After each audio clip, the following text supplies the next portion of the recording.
Avis vascular centre మన దేశంలోనే the best varicose vein hospital. నమస్కారం, మీరు చూస్తుంది సుమన్ టీవీ. నేను మీ కీర్తి. ఏడుపాయల అమ్మవారి ఆలయం పూర్తిగా నీటమట్టమైన సంగతి మనకు తెలిసిందే. అంటే మొన్న కురిసిన ఏకతాటి వర్షానికి కారణంగా టెంపుల్ ప్రాంగణం అంతా కూడా నీళ్ళలో మునిగిపోయింది.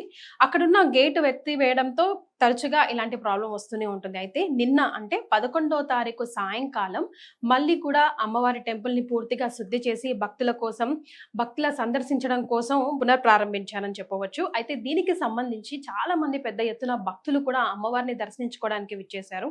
మరి దీనికి సంబంధించిన పూర్తి వివరాలు మనకు అందించడానికి కరెస్పాండెంట్ ప్రదీప్ ఉన్నారు ఫోన్ లైన్ లో. వారిని అడిగి పూర్తి వివరాలు తెలుసుకుందాం. సో మన కరెస్పాండెంట్ ప్రదీప్ తో మాట్లాడే ప్రయత్నం చేద్దాం. హలో, చెప్పండి. ఎస్. సో ఏడుపాయలు అన్నది చాలా మహిమాన్విత క్షేత్రంగా మనందరికీ తెలిసిందే. అమ్మవారి దర్శనం చేసుకొని కృపకి పాత్రులు అవ్వాలని ప్రతిరోజు కానీ ప్రతి ఏటా కానీ భక్తులు వస్తూ ఉంటారు. అయితే గత 21 రోజులుగా ఆలయం పూర్తి నీటమట్టమై క్లోజ్ చేయడం జరిగింది. నిన్ననే అంటే 11వ తారీఖు సాయంకాలమే మళ్ళీ ఆలయం అయితే తెరిచివేయడం జరిగింది కదా. చాలా మంది భక్తులు కూడా అక్కడికి విచ్చేశారని తెలుస్తుంది. చాలా రోజులుగా కూడా చాలా మంది వెయిట్ చేస్తూ ఉండుంటారు, ఎప్పుడెప్పుడు ఆలయం మళ్ళీ ఓపెన్ అవుతుందా అని చెప్పి.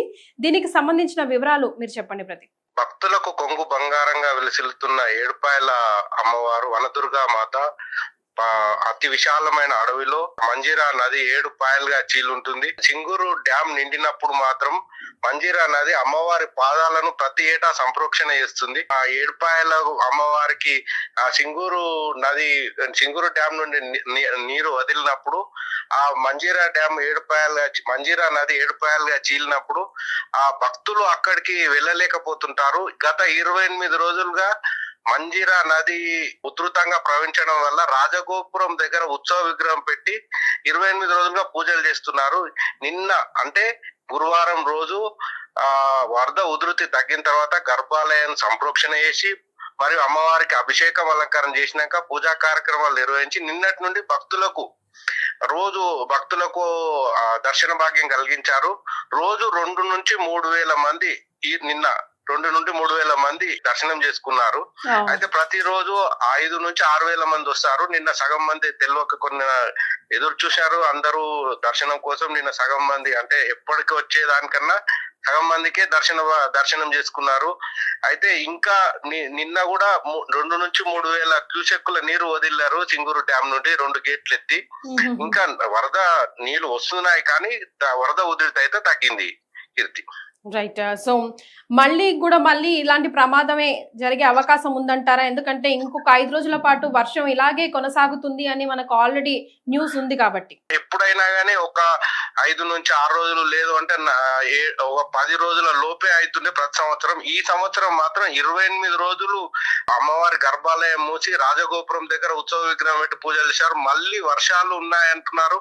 ఈ వర్షాలు మళ్ళా వరద ఉధృతి పెరిగిన ఆ మహారాష్ట్ర పైన ఉండే మహారాష్ట్ర కర్ణాటక నుండి వర్షాలు పడి ఈ సింగూరు డ్యామ్ నిండి ఈ మధ్యలో ఉంటుంది. ఏడుపాయల దేవస్థానం అనేది ఈ సింగూరు డ్యామ్ కు నిజాం సాగర్ డ్యామ్ కు మధ్యలో ఉంటుంది. సింగూరు డ్యామ్ వదిలినప్పుడు నిజాం సాగర్ డ్యామ్ కు వెళ్ళేటప్పుడు ఈ బాగా ఉధృతి వస్తుంటే మాత్రం మళ్ళీ ఖచ్చితంగా అమ్మవారి పాదాల వరకు పారినప్పుడు ఈ భక్తులను నదిలో నీళ్లలో ప్రాబ్లం ఉంటుంది కాబట్టి భక్తులను దర్శన భాగ్యం కలిగించరు. అయితే ప్రదీప్, ఏడుపాయల అమ్మవారంటే చాలా రాష్ట్రాల్లో నుంచి కానీ ప్లేసెస్ లో నుంచి కానీ వస్తూ ఉంటారు. యాత్రలాగా చేసే వాళ్ళు కూడా ఉంటారు. వచ్చి ఒక 2-3 రోజులు అక్కడ బస చేసే వాళ్ళు, ఉదయం వచ్చి సాయంకాలం వెళ్లేవారు ఉంటారు. కోరిన కోరికలు కొంగు బంగారంగా అమ్మవారు ఎలాగో ప్రసిద్ధి చెందారు కాబట్టి వాళ్ళ కోరికల్ని తీర్చుకోవడానికి కూడా అక్కడ బోనం రూపంలో కానీ ఓడిబియ్యం రూపంలో కానీ సమర్పించుకోవడానికి వస్తూ ఉంటారు కదా. మరి అలాంటి టైంలో ఇది అనుకూలమైన టైమేనా? అక్కడ విజిట్ చేయవచ్చా? మళ్ళీ ఇలాగా ఫ్లడ్స్ వచ్చే అవకాశాలు ఏమైనా ఉన్నాయా? ముందస్తు నోటీసులు జారీ చేస్తారా అక్కడ వాళ్ళకి? అయితే ఇక్కడ వరద ప్రభావం అనేది ఎప్పుడు ఎలా ఉంటుందో తెలియదు కానీ ఇక్కడ నుంచి ఇక్కడ వార్తా ప్రసారాల ద్వారా గానీ అక్కడ ముందు మనకు హైవే దగ్గర ఉన్న ఆటో వాళ్ళు చెప్తారు. లేదు అంటే వాళ్ళు వచ్చినప్పుడు అక్కడ ఈ నగర జీవితానికి బిజీ ఈ రణగొన ధ్వనుల మధ్యలో ఉన్న వాళ్ళు అలసిపోయి సేద తీరడానికి వస్తుంటారు కాబట్టి అక్కడ చాలా ప్రశాంతంగా ఉంటుంది. చుట్టూ పచ్చని అడవుల మధ్యలో పచ్చటి పొలాల మధ్యలో ఉంటుంది కాబట్టి వస్తారు అక్కడికి. నది ఉధృతి బాగా ఉంటే మాత్రము ముందే వీళ్ళు అర్చకులు వాళ్ళకి రాజగోపురం ఇన్ఫర్మేషన్ దగ్గర ఆల్రెడీ ఉన్న- ఉంటుంది కాబట్టి ముందు నది కంటే ముందు రాజగోపురం దగ్గర ఉత్సవ విగ్రహాన్ని పెట్టి పూజలు చేసి అక్కడే దర్శన భాగ్యం కలిగిస్తారు.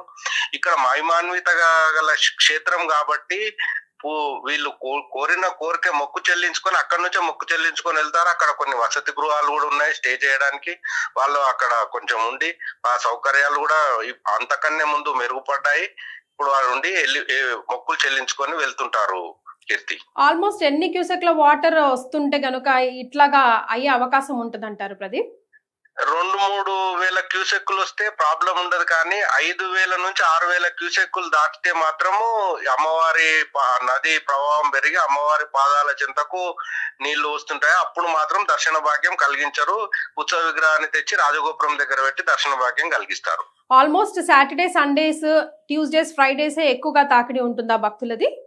భక్తుల ఆల్మోస్ట్ సాటర్డే నుంచి సండే, మండే వరకు భక్తుల తాకిడి ఎక్కువ ఉంటుంది. హాలిడేస్ కాబట్టి అక్కడికి వస్తారు. చాలా ప్రశాంతమైన వాతావరణం మంచిగా ఉంటుంది కాబట్టి వస్తారు. మొక్కులు కోరిన కోరికలు తీర్చే ఇలవేల్పుగా మొక్కుంటారు. తెలంగాణ కాదు, మహారాష్ట్ర, కర్ణాటక నుండి కూడా అక్కడికి భక్తులు వస్తుంటారు. మళ్ళీ ఏడుపాయల అమ్మవారు అయితే దర్శనానికి రెడీగా ఉన్నారు. సో ఎవరన్నా వెళ్ళాలనుకుంటే మాత్రం మళ్ళీ ఈ 5-6 రోజులు వర్షం ఉంది కాబట్టి కొంచెం వెనక ముందు ఆలోచించుకొని వెళ్తేనే బెటర్. అంతే కదా ప్రదీప్?